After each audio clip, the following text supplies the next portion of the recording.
Welcome to Health Hats, the podcast. I don't really expect that as much as we proselytize for giving my damn data, that we can manage it. It's a fire hose of garbage. And so I think the hard work of putting all that data together, I think it's helpful to have trusted communities.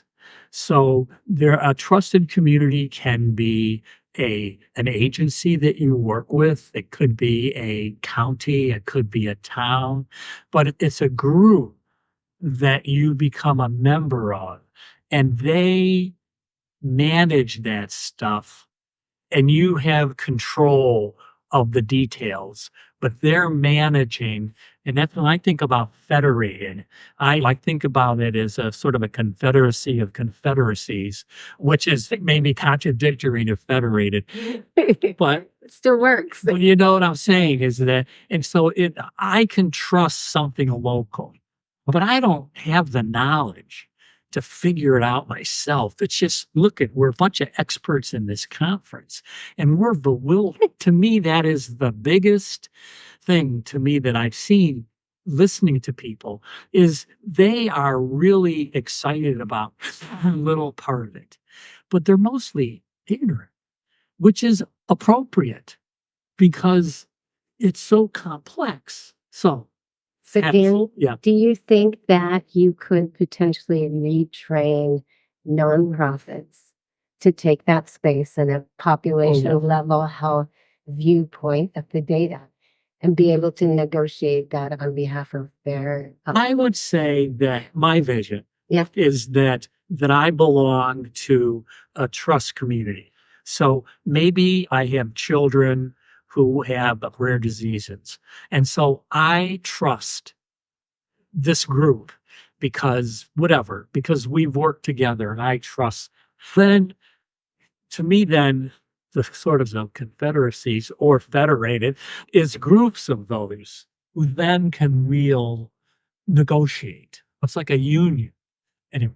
So I'll throw a question out to you, Claire, because both given their viewpoints, but I heard the word trust, and I'm just curious to know, how do we really make the data policy, all of these issues, relevant to the everyday patient that is on Medicaid, that is on Medicare? Is this all too much, or where is that at that? I don't think it's too much, but I think that the approach has to involve transparency, big buzzword, and plain language, because we here are very empowered, activated patients. 99% of patients aren't going to be. They don't have the time. They don't have the energy. They aren't aware of these communities, the communities of trust.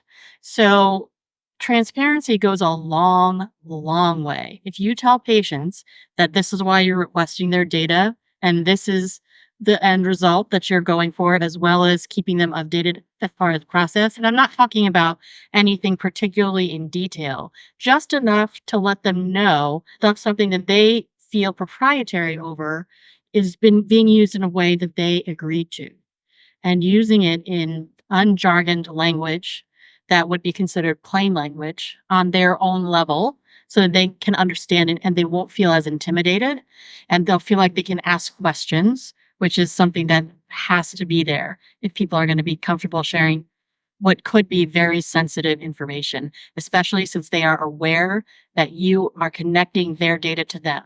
So if it's not an anonymous donation of data, especially, which it should be, but sometimes it's not, that those things where you approach the patient on a more personal level where they can feel connected, I think are pretty good. Christine, I'm going to come right to you. Because I was like, I don't really agree with anonymous data. I don't. I think if we're going to make any research or any research advancements or anything that's going to tailor to individual people, we need more data, right? Everybody has this idea of personalized or precision medicine. It talks about it, but then doesn't want to participate in research. And so I'm mixed race. I'm half Asian, which is why some of my issues with metabolizing meds happen. Unless I get other people involved and get them past this idea of privacy being the same thing as security and these ideas around profits for the things that we're creating, we won't have that open sharing network that we need. And so I disagree with that, right? Because I think we should be open. We should be accepting of the conditions that we have. We shouldn't be putting people into these things saying, don't worry, you're anonymous. Because guess what?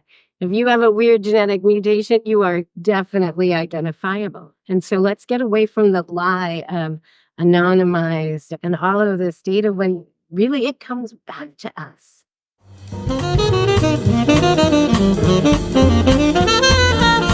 I host, write, and produce Health Hats the podcast with assistance from Kayla Nelson and Leon and Oscar Van Leeuwen. Music from Joey Van Leeuwen. I play Barry Sachs on some episodes alone or with the Lechuga Fresca Latin Band. I'm grateful to you who have the critical roles as listeners, readers, and watchers. Subscribe and contribute. If you like it, share it. See you around the block.